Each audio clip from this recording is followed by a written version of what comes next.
이 제자들을 위한 기도를 17장 들어오셔서 1절부터 계속하고 있습니다. 우린 지난 시간에 이제 이 때라는 말씀에 대한 것들을 같이 나누었습니다.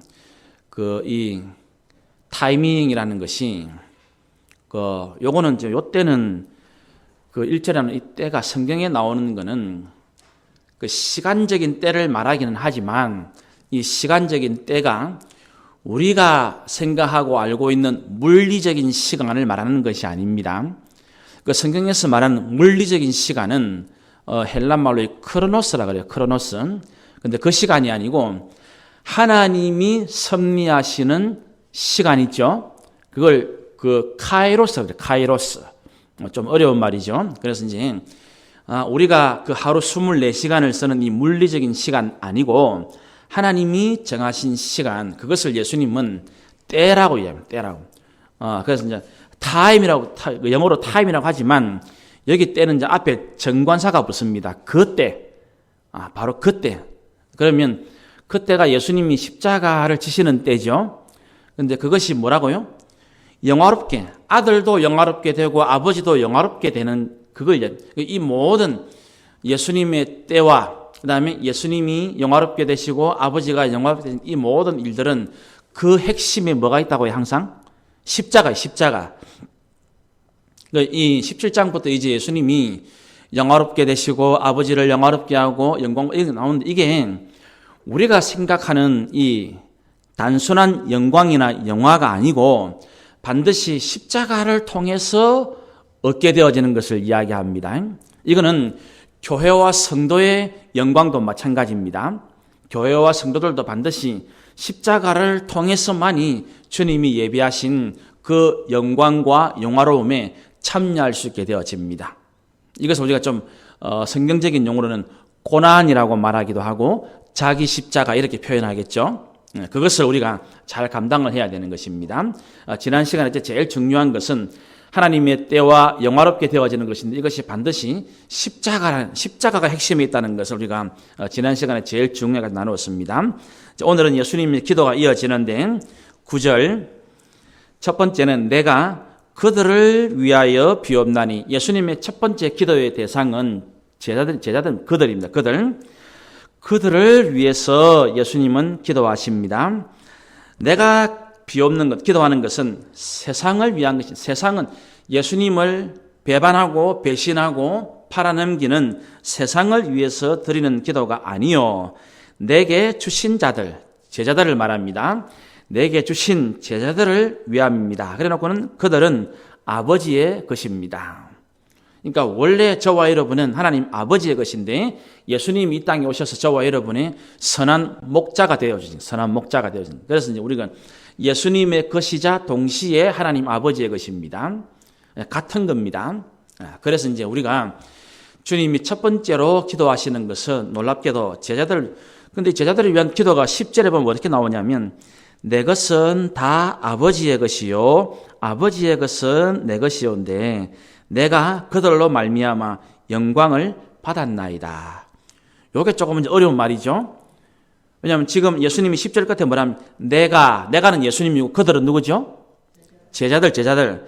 내가 예수님이 제자들로 말미암아 영광을 받았나이다. 요거는 아직 이루어진 건 아니죠.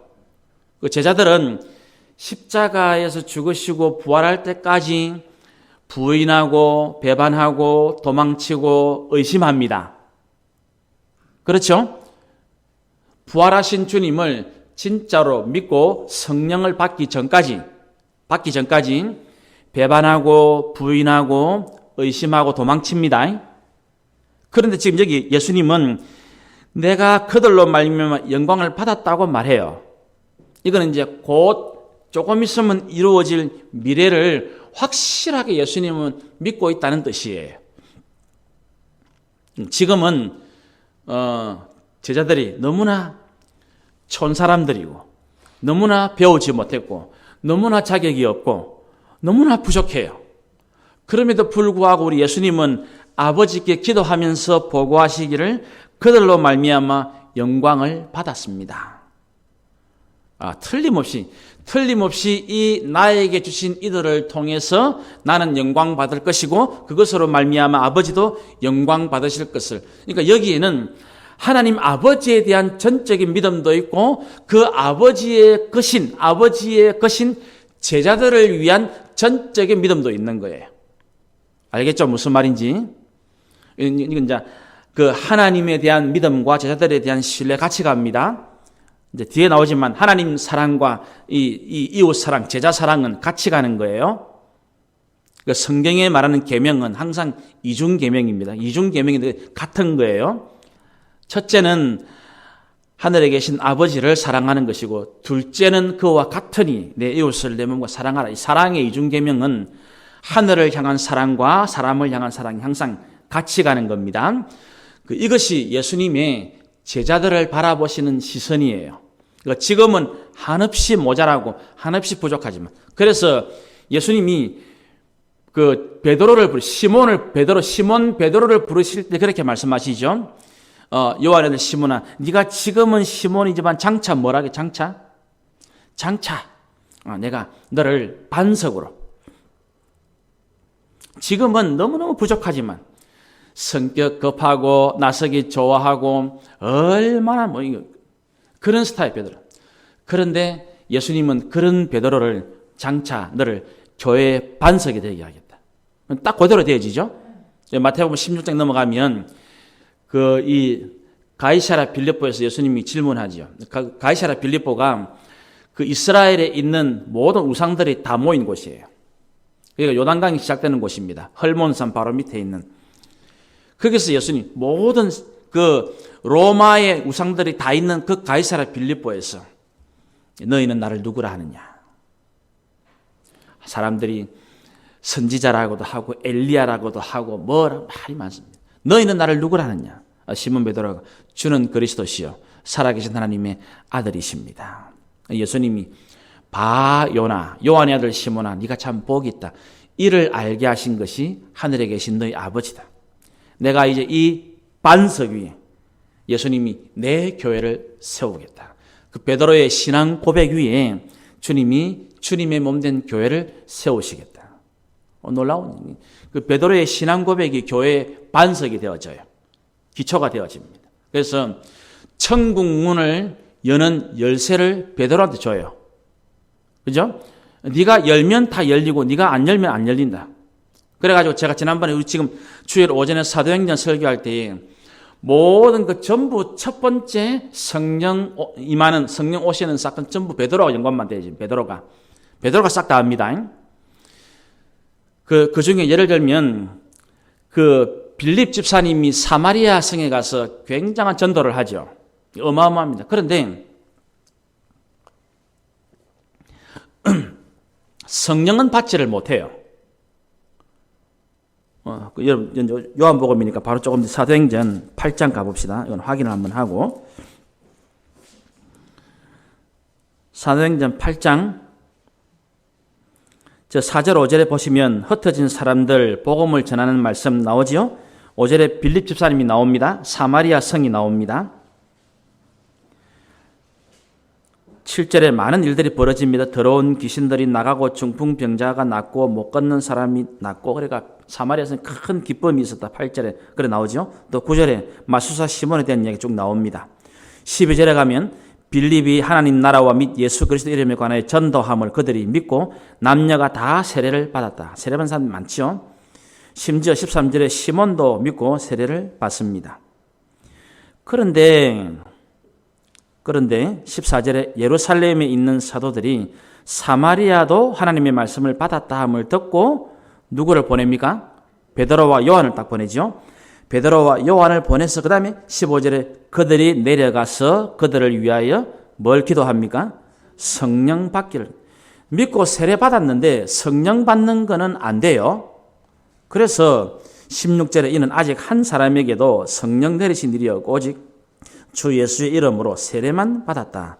이에 두 사도 그들에게 안수함에 성령을. 그러니까 모든 성령의 기름 부으시는 사건은 유대인도 이방인도 베드로를 통해서 되어져요. 왜냐하면 열쇠를 쥐고 있는 사람은 베드로이기 때문에. 그래서 예루살렘과 온 유대와 사마리아까지, 그 다음에 땅끝까지 전부 성령이 임하시는 열쇠를 움직이는 사람은 전 베드로예요. 베드로. 아시겠죠? 무슨 말인지. 예수님이 약속하신 대로 하시는 겁니다. 딱 예수님이 내가 너에게 천국 열쇠를 준다면 천국. 네가 풀면 다 풀린다. 네가 잠그면 다 잠기고. 그렇게 그 역할을 하는 사람이 베드로예요. 베드로. 그래서 복음은 예수님에 대한 복음은 빌립 집사님이 전하지만 성령 세례를 받는 것은 베드로가 해요. 마찬가지죠. 고넬료가 이제 이방인. 그렇죠? 고넬료를 하나님의 사람으로 복음을 전하고 그 온 집안이 성령을 받는 것은 베드로를 통해서 이방인들. 그래서 예루살렘에 모인 제일 첫 번째 베드로가 설교하죠. 사도행전 2장 38절. 너희가 회개하고 각각 예수 그리스도 세례를 받으면 성령의 선물 또는 성령으로 선물을 받을 것이다. 베드로가 합니다. 베드로가. 유대 마찬가지죠. 사마리아 아까 확인했죠. 이방인 예루살렘과 온 유대와 사마리아와 땅끝까지 하나님의 나라의 포문을 여는 열쇠를 가지고 있는 인물이 베드로예요. 그래서 딱 그대로 되어집니다. 그래서 예수님이 오늘 요한복음 19장에 이미 그거를 내다보시고 영광을 받았다라고 고백하시는 거예요. 이해됐습니까? 그게 오늘 예수님이 10절에 하시는 말씀이 요한복음 17장 10절에 내가 그들로 말미암아 영광을 받. 이거는 이미 믿고 바라보고 있다는 거예요. 그런데 이거는 이제 저와 여러분에 대해서도 예수님 마찬가지란 말입니다. 이해되겠죠? 우리가 다 모자라지요. 다 부족합니다. 아직 완성이 안 되었습니다. 그럼에도 불구하고 반드시 예수님은 여러분들을 통해서 영광을 받으실 것입니다. 믿으시기 바랍니다. 제 말이 아닙니다. 그래서 우리가 지금은 한없이 부족하고 모자라지만 예수님은 분명히 선언하십니다. 내가 그들로 말미암아 영광을 받았습니다. 그래서 반드시 여러분을 통해서 놀라운 일이 일어납니다. 구원의 역사가 일어납니다. 복음의 역사가 일어납니다. 그걸 여러분들이 꼭 믿으셔야 됩니다. 내가 그들로 말미암아 영광을 받았습니다. 예수님 그렇게 말씀하십니다. 11절 이제 무엇을 기도하시는가? 나는 세상에 더 있지 아니하오나 그들은 세상에 있사옵고 나는 아버지께로 가옵나니 걸어가신 아버지여 내게 주신 아버지의 이름으로 그들을 보전하사 우리와 같이 그들도 하나가 되게 하옵소서. 이제 예수님은 제자들이 이 세상에서 보전되기를 기도하고 있습니다. 주님의 기도. 첫 번째는 제자들을 위해서 기도하고 그 제자들이 이 죄 많은 세상에서 보전되기를 기도해요.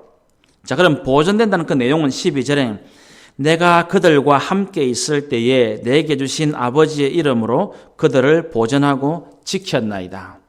이제 예수님이 계실 때에는 예수님이 친히 하셨단 말입니다. 그렇게 됐습니다. 그중 하나도 멸망하지 않고 다만 멸망의 자식뿐이오니 이는 성경을 응하니. 멸망의 자식은 누굽니까? 가룟 유다. 가룟 유다가 예수님을 배반한 것, 그거는 성경을 응하게 하시기 위함이다. 그러니까 베드로가 예수님을 배반하고 팔고 이렇게 한 거는 예수님에게 잘못이 있는 것이 아니고 성경이 예언된 말씀인가 성경을 성취하는 사건이란 말입니다. 그래서 그는 멸망의 자식이었는데 그 멸망의 자식은 성경 말씀을 성취하기 위함이었고 내게 주신 그것을 예수님이 친히 다 보전했다. 자, 그러면 두 가지 하나는 밖에서 하나는 안에서 제자들이 보전되기를 원하는 거예요. 이 예수님이 지금 11절에 말씀하시는 세상이라고 말할 때는 제일 가까이는 이제 예수님을 배반하고 십자가에 넘겨줄 유대인들을 말합니다. 유대인들. 그러니까 지금 우리가 요한복음 읽을 때에는 근거리, 원거리 두 개 제가 항상 이야기했죠.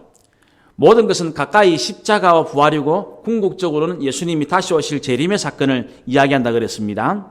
그러니까 지금 여기도 가까이 여기 세상은 지금 우리가 생각하는 그 세상이 맞는데 지금도 맞는데 이 요한복음 17장이 말씀해주는 이때는 예수님을 십자가에 넘겨줄 유대인들을 말한다면 유대인들, 이스라엘 사람들, 그게 세상이라는 말로 표현되어 있습니다. 요한복음에서는 한없이 표시를 하시고 기록을 하십시오. 제가 다시 말합니다. 또렷한 기억보다 흐릿한 잉크가 오래갑니다. 절대로 명심하십시오. 우리는 이 주기도문 하는 순간 뭘 했는지 잊어버립니다. 잠시 후에 정확하게 20분 뒤에 주기도문을 외우는 순간 오늘 다 잊어버린다고. 남아있지 않습니다. 오직 적어놓은 것만 남습니다. 기록한 것은 없어지지 않습니다. 세상은 지금 우리 입장에서는 세상이 맞아요. 근데 여기 예수님이 말씀은 이 세상은 이스라엘 유대인들을 말합니다. 자, 그 둘 사이, 그러면 유대인들이라는 말할 때는 예수님과 제자들 밖에 있는 세력들을 말하는 거예요. 정리됐습니까? 지금 예수님하고 제자들은 예수님 공동체를 이야기합니다. 그러면 멸망의 자식은 뭡니까? 유다의 배반을 말한다 그랬지. 그러니까 안팎으로 제자들은 위험에 노출되어 있는 거예요. 밖에서의 시련도 있고, 밖에 뭡니까? 여러분의 직장 생활, 여러분의 사업, 여러분이 만나는 모든 사람들, 그 사람들이 있어요. 그게 세상이에요. 거기서도 예수님은 제자다움을, 하나님의 자녀다움을 잃지 않게 보존되기를 기도하신다는 거예요. 이해됐습니까? 무슨 말인지? 그 다음에 안에도 항상 유다가 어떻게 예수님 팔죠? 그 성경에 뭐라 되어 있냐면 마귀가 유다에게 예수를 팔려는 생각을 집어넣었다. 그렇게 말해요. 성경에. 여러분, 지금 마귀가 여러분의 머리를 노리고 있다고. 생각을. 아주 중요하죠? 여러분의 생각을 노리고 있어요. 마귀가 다 노립니다. 마귀가 예수를 팔려는 생각을 가룟 유다에게 집어넣어요. 그것을 통해서 내부적으로 유다의 배반이 일어난다는 거예요. 이것이 이제 중요합니다. 이것은 이제 어떻게 극복하는 가가 이제 뒤에 나옵니다. 그래서 우리가 항상 생각하는 것, 이것이 그럼 생각하는 것은 결국은 보고 느끼고 관계 속에서 일어나는 일이란 말이에요. 생각이라는 것은. 그죠? 생각이라는 것은 내가 보고 내가 느끼고 내가 관계를 맺고 있는 일 속에서 일어나는 것이 생각이란 말이에요. 제가 늘 말하지만 어른들은 설교를 듣는 척 하는데 안 들어요. 애들은 안 듣는데 들어요. 희한하죠? 어른들은 눈은 내한테 와 있는데 생각은 딴 데 가요. 전부 다. 예배 마치면 뭐 해? 집에 가 뭐 해야 되는데 내일 뭐 해? 전부 그 생각, 전부. 아들은 장난치고 노는데 들어요. 희한하죠? 어른들은 멀쩡하게 앉아있죠. 하나도 안 들어요. 엉뚱한 생각, 엉뚱한 생각. 그러니까 지금 설교하는 시간에도 마치고 뭐 할지, 저녁에 뭐 할지, 내일 뭐 그 생각뿐이에요. 그걸 노리고 있는. 그러니까 지금 이게 결국은 제일 중요한 영적 싸움 가운데 하나가 나 자신과의 싸움이에요. 내 자신과의. 결국은 모든 생각을 내가 하고 모든 정보는 내가 다 수집해가지고 최종 결정은 내가 내리거든. 그렇죠? 그러니까 나와의 신앙생활에서 제일 중요한 거는 성경이 처음부터 끝까지 항상 말하는 건 나 자신과의 싸움이에요. 그게 제일 중요한 싸움이에요. 그래서 이제 이 두 가지가 다 있습니다. 외적인 유대인들로부터 보존되기를 기도하시고 있고 내부적인 배반과 내적인 음모에 대해서 예수님은 제자들이 보존되기를 기도하십니다. 두 가지를 다 기도하십니다. 첫 번째, 제자들을 위해서 기도하시고 두 번째, 그 제자들이 세상에서 보존되기를 기도하시는데 그 보존은 외부로부터 내부로부터 다 보존되기를 기도하시는 겁니다. 정리가 됐죠? 그래 놓고는 13절 지금 내가 아버지께로 가오니 내가 세상에서 이 말을 하옵는 것은 그들로 내 기쁨을 그들 안에 충만히 가지게 하라. 그러면 예수님께서 이 세상에 남아있는 제자들이 보존되기를 기도하신 그 보존되면서 그냥 보존되는 것이 아니고 예수님께서 가졌던 그 기쁨, 내 기쁨을 그들 안에 충만히 가지도록. 자, 그러면 그것은 어떻게 되어지는가? 14절에 내가 아버지의 말씀을 그들에게 주었사오매 세상이 그들을 미워하여 싸우니 이는 내가 세상에 속하지 아니함 같이 그들도 세상에 속하지 아니함으로 인함이니이다. 그러면 예수님이 가졌던 참된 기쁨은 세상은 줄 수 없는 거란 말입니다. 세상과 예수님은 지금 적대적인 관계에 있으니까. 그러면 예수님이 육신을 가지고 이 땅을 사시는 동안 기쁨을 누릴 수 있던 가장 중요한 원인은 뭐라고요? 아버지의 말씀 때문에, 아버지의 말씀 때문에. 그 아버지의 말씀이 뭡니까? 가서 세상의 모든 죄인들의 죄를 담당해라. 그리고 그것으로서 십자가를 짐으로 증명을 해라. 그러나 사흘 뒤에 그 모든 죄와 사망 권세를 이기고 부활할 것이다. 그 부활을 말미암아 너는 만왕의 왕 만유의 주로 등극할 것이다. 마침내 내 모든 권세를, 하늘과 땅의 모든 권세를 이제는 아버지인 내가 아들인 너에게 주겠다. 이게 하나님 아버지께서 아들 예수님에게 주신 말씀이란 말이에요. 그러니까 지금 예수님의 현실은 고통스럽죠. 괴롭죠. 제자들의 배반과 십자가를 알고 계시니까. 그런데 그 고난과 고통을 넘어서 예수님은 기쁨을 바라보고 계시죠. 뭐 때문에 그렇습니까? 아버지의 약속하신 말씀이 있기 때문에 그런 거예요.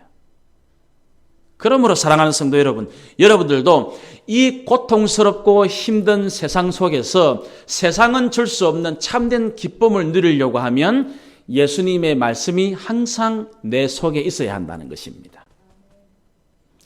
그렇게 되어야 세상에서 보존을 받는데, 보존되는데 그 보존이 그냥 자리만 지키는 보존이 아니라 주님이 누렸던 그 기쁨을 누리면서 세상 속에서 살아나가는 진실하고 참된 제자가 되어진다는 것입니다. 그렇죠? 그게 이제 말씀입니다. 그래서 예수님은 이 힘들고 어려운 세상에서 항상 기쁨 가운데, 그 기쁨의 근원이 아버지께서 주신 말씀 때문이었다고 말합니다. 제자들도 그렇게 되기를 바라시는 거예요. 자, 그러면 제자들에게 또 기도를 합니다. 15절. 내가 비옵는 것, 제가 기도합니다. 이 말이죠.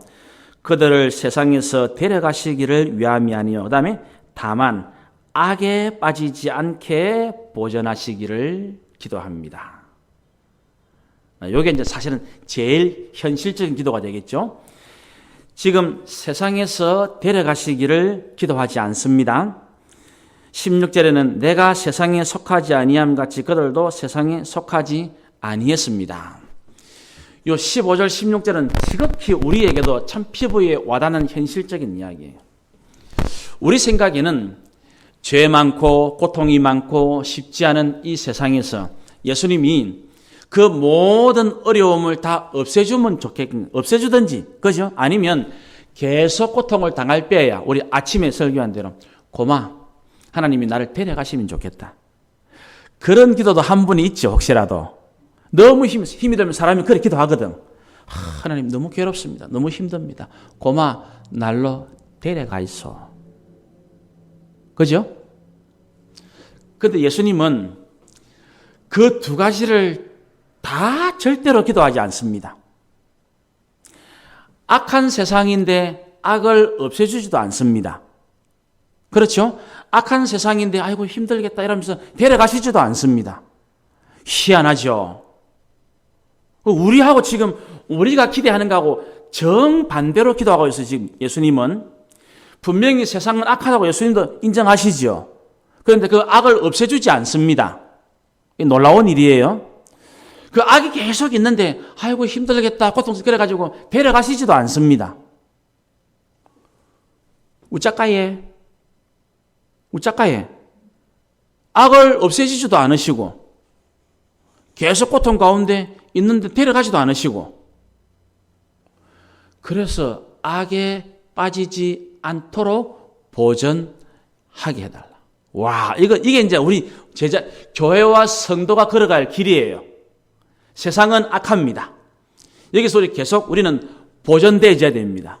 그런데 악에 빠지지 않으면서, 그러니까 이제 유혹에 넘어가지도 말아야 되고 악에게 지지도 말아야 되고,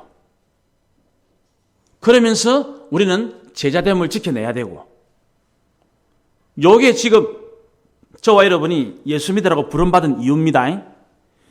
요게 되면 다 되는 거예요. 지금 요게 되면 저는 여러분들을 목회할 이제 이유가 없어. 다 된 거예요. 여러분이 요것만, 세상에 여전히 세상은 악합니다. 힘이 듭니다. 근데 예수님이 악을 없애주지 않습니다.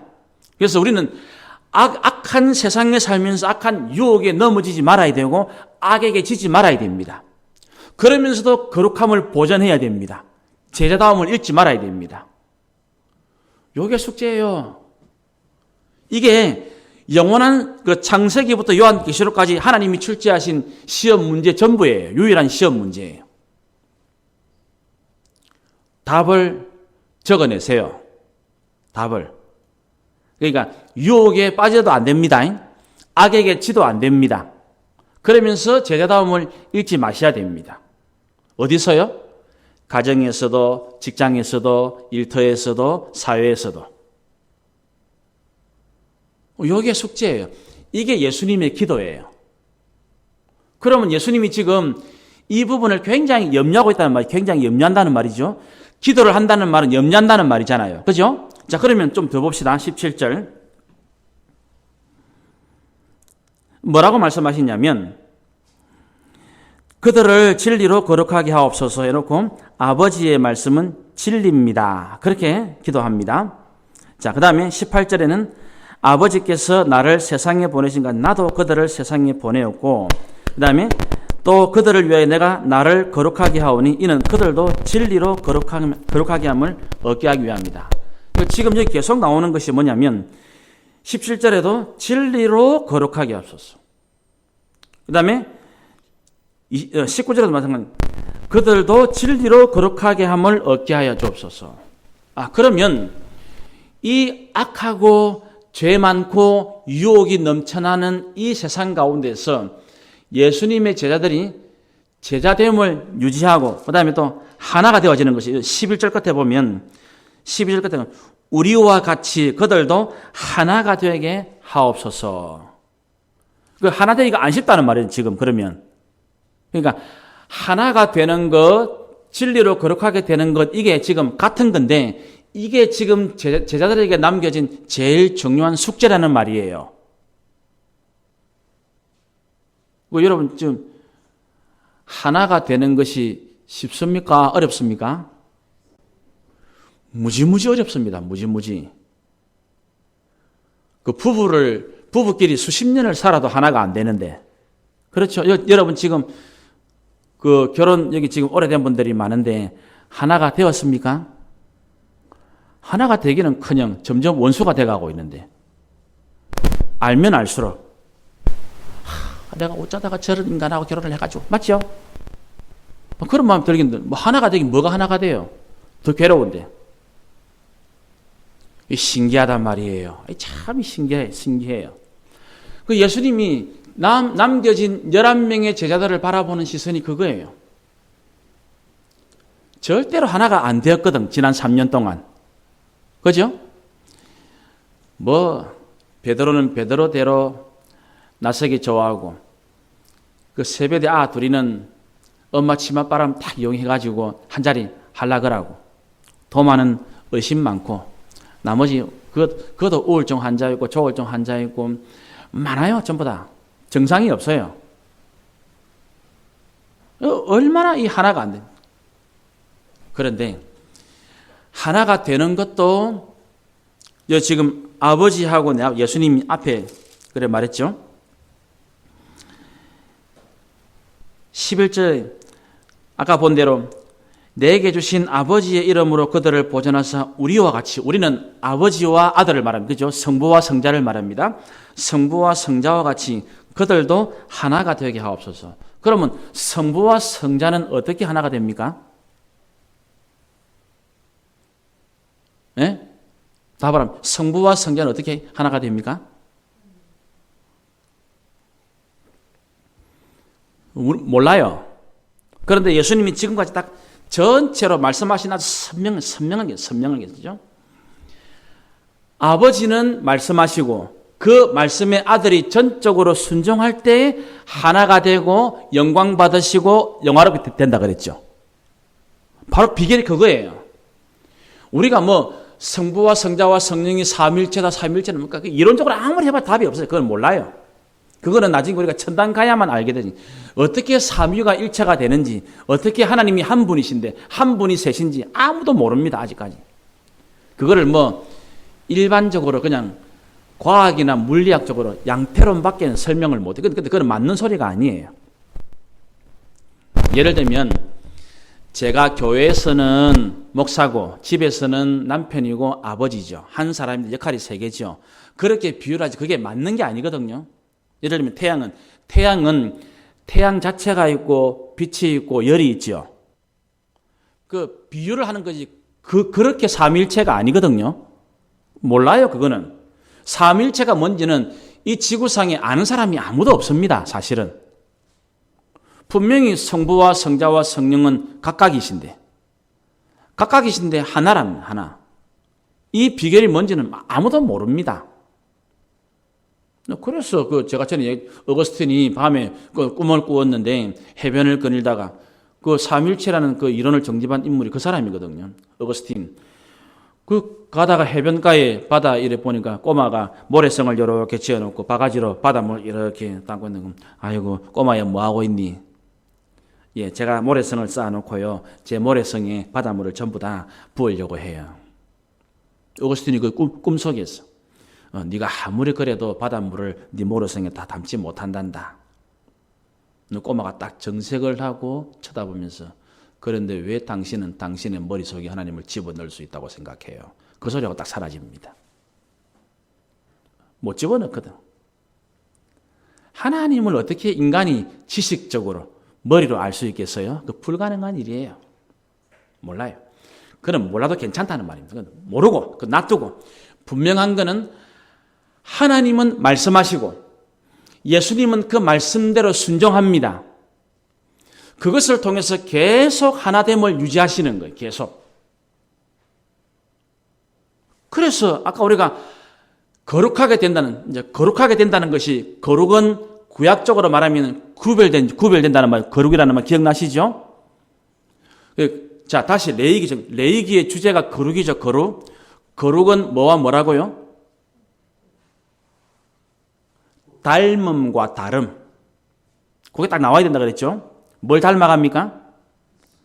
하나님을 닮아가고 뭘 다르게 해요? 세상과는 다르게. 그게 거룩이에요. 거룩이라는 말 자체는 구별된다는 말입니다. 그러니까 오늘이 주일날이 거룩한 날이 구별된 날이죠. 구별된 날. 이거를 통해서 우리는 하나님을 닮아가고 세상에서는 세상에 있지만은 세상과 다른 삶을 살아가는 거룩이 딱 나오면 구별이 딱 나오고 거룩이 딱 나오면 닮음과 다름이 딱 튀어나와야 됩니다. 그게 우리가 지금까지 이제 공부한 레위기죠. 그렇게 살아가는 것입니다. 그런데 그 거룩, 그 구별된 삶을 살게 하는 근원이 뭐라고요? 진리로 거룩하게. 17절 말씀, 19절 똑같습니다. 진리로 거룩하게 되기를 원합니다. 아버지의 말씀, 그 말씀을 통해서 거룩하게 되어지는 것이에요. 자, 그럼 요 말이 디모데전서 4장 5절에 나오죠? 확인합시다. 디모데전서 4장 5절. 신약성경 339페이지 전후에 디모데전서 4장 5절. 여러분 성경에도 이제 표시가 되어 있죠? 4장 5절은 한번 같이 읽겠습니다. 시작. 하나님의 말씀과 기도로 거룩하여 짐이라. 말씀과 기도가 정확하게 나오죠? 거룩하게 되어지는 비결이. 그러면 그 말씀이 있어야 뭐도 됩니까? 거룩하게 된다는 오늘 뭐 된다고요? 하나가 되어요. 하나가. 그것으로서 그러니까 항상 이제 제자됨의 제일 중요한 열쇠, 핵심이 뭐냐면 진리의 하나님 아버지의 말씀이에요, 말씀. 그 말씀이 있어야만 악한 세상에서 악을 이기고 악에 넘어가지 않고 거룩을 유지할 수 있고 제자들은 하나가 되어진다는 말씀이에요. 그러니까 이게 좀 교회는 직분이 많고 프로그램이 많고 공간이 많고 헌금이 많고 사람이 많고 뭐 다다익선이라고 좋으면 좋을 줄 몰라요. 그런데 그거 다 많은데 진리의 말씀이 없으면 그거는 교회가 아닙니다. 다른 거 다 있는데 프로그램도 있고 조직도 있고 직분자도 있고 공간도 있고 사람도 있고 돈도 있는데 진리의 말씀이 없다. 그거는 세상 조직입니다. 교회 예수 제자 공동체에 하나됨과 세상을 이기는 거룩함, 그걸 통해서 하나님 아버지와 주 예수 그리스도를 영화롭게 하는 가장 중요한, 세상을 이겨내고 세상에서 믿음을 지키는 가장 중요한 비결이 뭐냐면 진리의 말씀이라만. 진리의 말씀. 다시 이제 오늘 본문으로 와서 17절부터 다시 봐야 됩니다. 그들을 진리로 거룩하게 하옵소서. 아버지의 말씀은 진리입니다. 아버지께서 나를 세상에 보내신 것 같이 나도 그들을 세상에. 자, 그러면 우리가 지금 세상에 보냄받았죠? 자, 사도라는 말이 보냄받았다는 뜻입니다. 사도라는 말. 요한복음 앞에 요한복음 5장에 실로암, 실로암. 예수님이 그 소경을 고치시는 사건 나오죠. 요한복음에서는 이게 장수가 맞는지 기억이 정확하지 않은데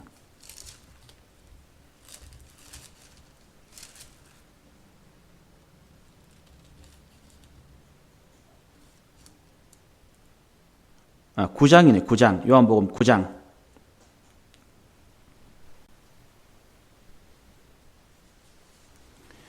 그 9장에 보면 날 때부터 이제 소경자를 예수님이 고치시죠. 그 7절에 보시면 예수님이 이렇게 말합니다. 이르시되 실로암 못에 가서 씻으라 하시니, 실로암은 번역하면 보냄을 받았던. 보냄을 받은 거기에 가면 눈을 뜬다는 거예요.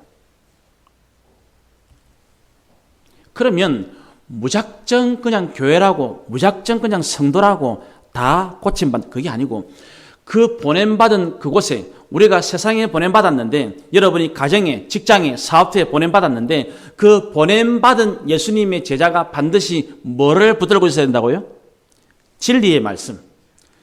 진리의 말씀을 붙들고 있는 상태에서 보냄을 받아야 어두운 눈이 떠지는 역사가 일어나게 되어지는 거예요.